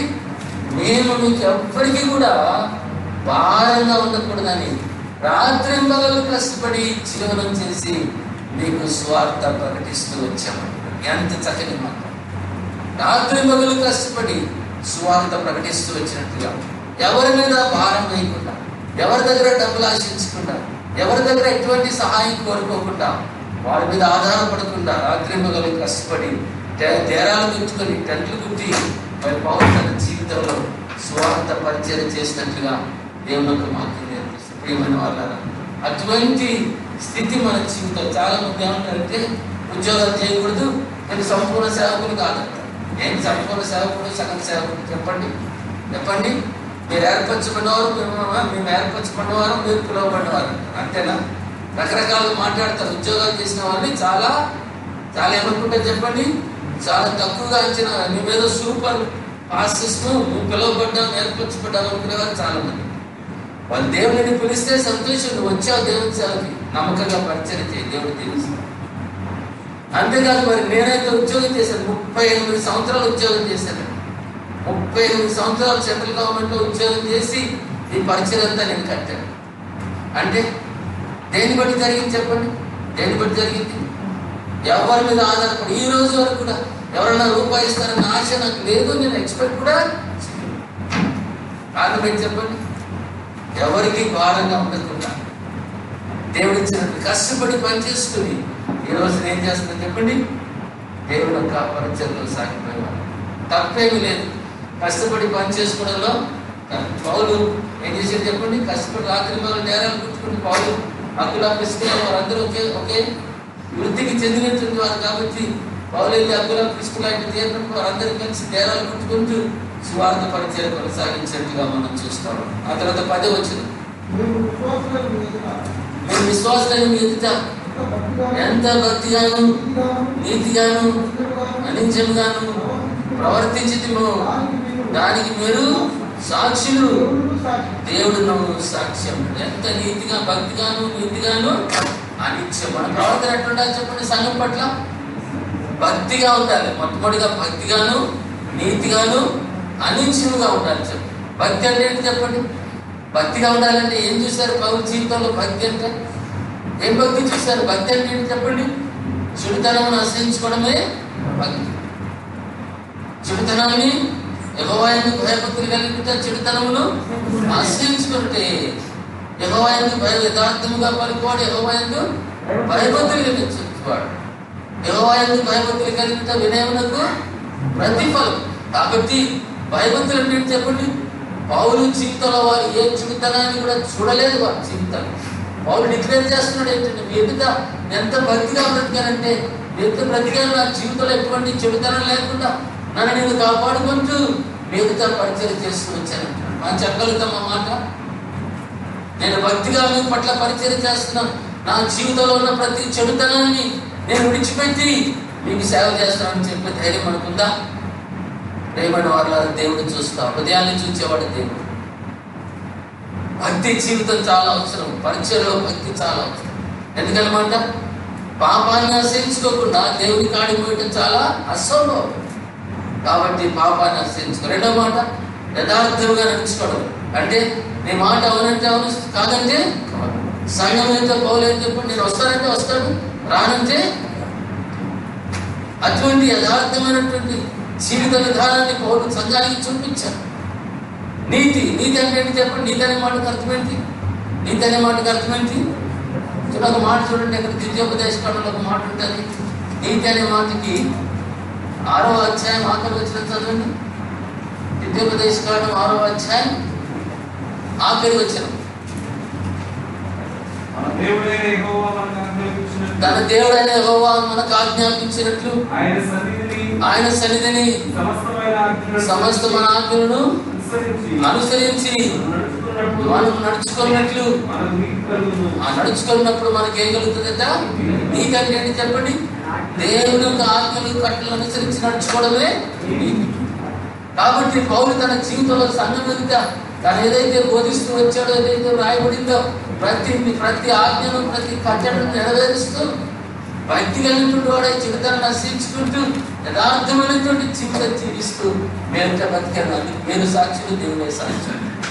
ఎంత పవర్ఫుల్ స్టేట్మెంట్ చెప్పండి, ఎంత బోల్డ్ స్టేట్మెంట్. యేసు ప్రభు కూడా అంటారు, నాలో పాపం ఉందని మీరు ఎవరన్నా చూడండి. పౌలు అంటాడు కదా, ఎదిగితే ఎంత భక్తిగాను నీతితోను అనిత్యము. అనిత్యం అంటే ఏంటి చెప్పండి? నింద లేనటువంటి, నిందించబడకుండా బ్రతికాడు. ఎవరు కూడా పౌలు మీద ఏ నింద వేయకుండా తన యొక్క జీవితాన్ని కొనసాగించినట్టుగా మనం చూస్తాం.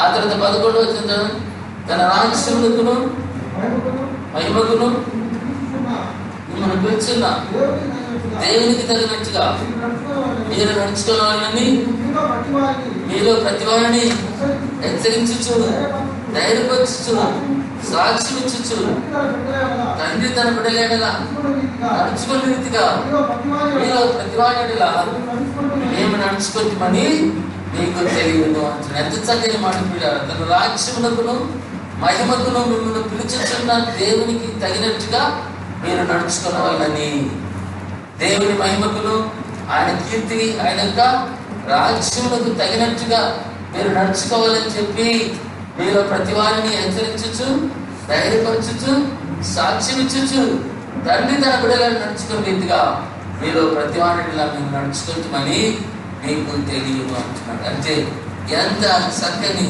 సంఘం పట్ల ఎటువంటి ప్రవర్తన, ఎటువంటి బాధ్యత, ఎటువంటి ప్రేమ, ఎటువంటి సమర్పణ, ఏ రీతిగా పౌలు తన జీవితం అంతటిని సంఘానికి, సంఘ బిడ్డల కొరకు దారిపోసి ఆ సంఘ బిడ్డల్ని ఎంతో మృదువుగా, తల్లి తన సొంత బిడ్డల్ని గారవించినట్లుగా స్తన్యం ఇచ్చిన తల్లి ఆగారవించినట్టే అంత మృదువైనటువంటి రీతిగా ఆ సంఘాన్ని కట్టి, సంఘాన్ని ప్రేమించి, సంఘాన్ని ప్రభు కొరకు పెంచి, ఆయన కీర్తికి మహిమకు కీర్తి కలిగినట్టుగా వారిని పెంచుతూ, హెచ్చరిస్తూ, గర్దిస్తూ వచ్చినట్లుగా మనం చూస్తా ఉన్నాం.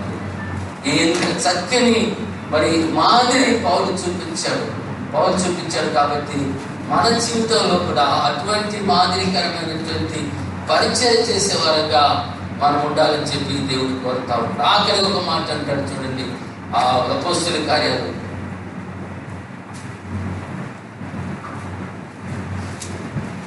20:24 చెప్తాను. అపోస్తలుల కార్యాలు 20:24.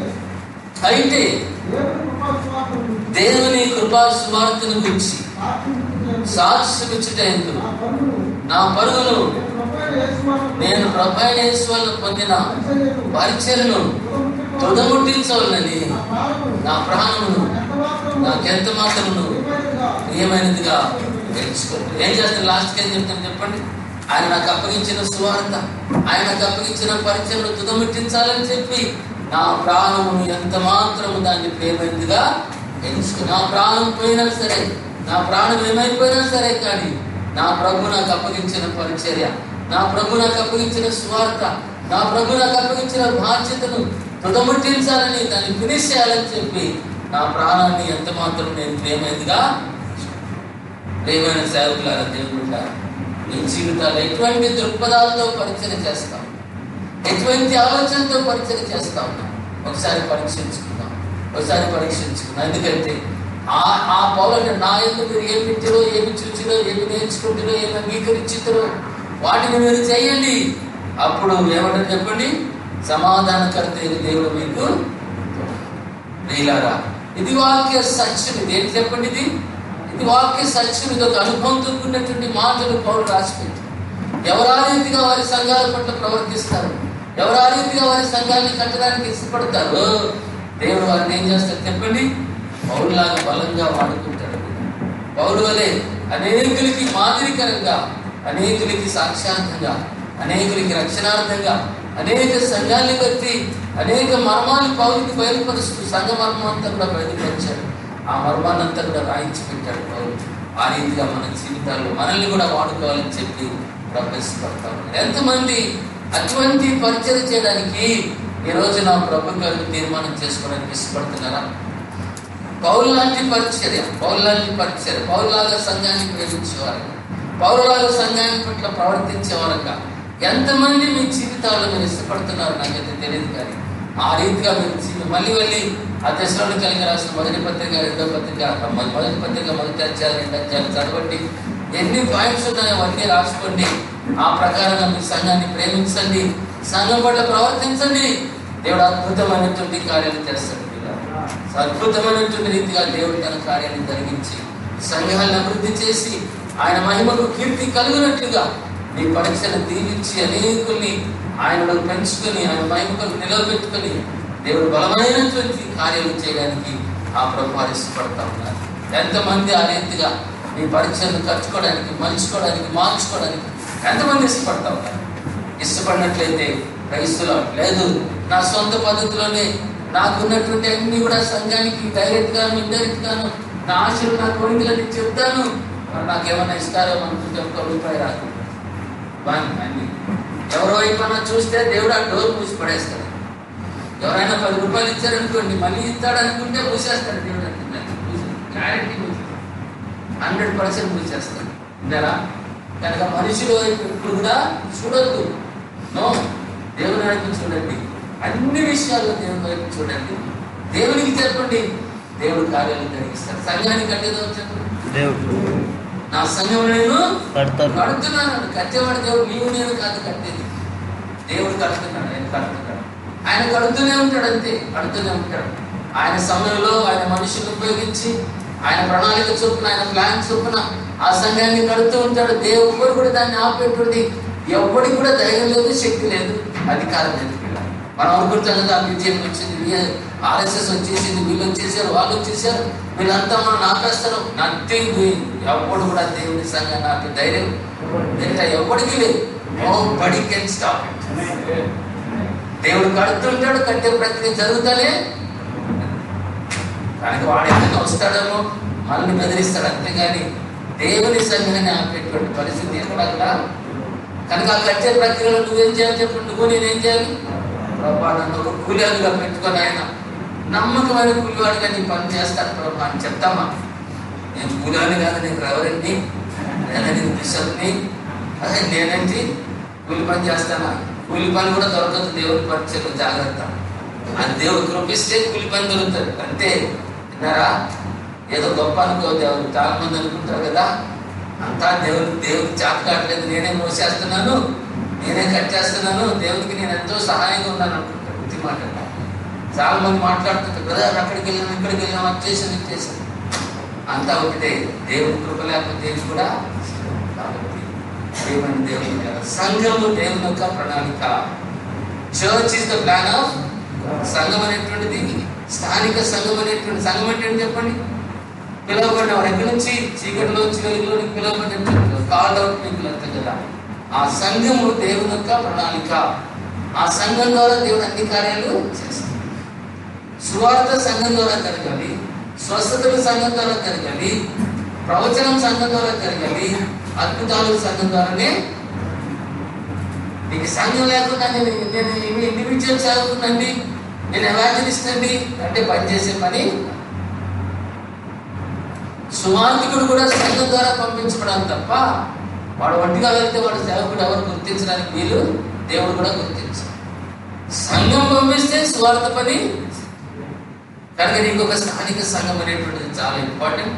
అండ్ లోకల్ చర్చ్ అనేది దేవుని యొక్క ప్రణాళిక.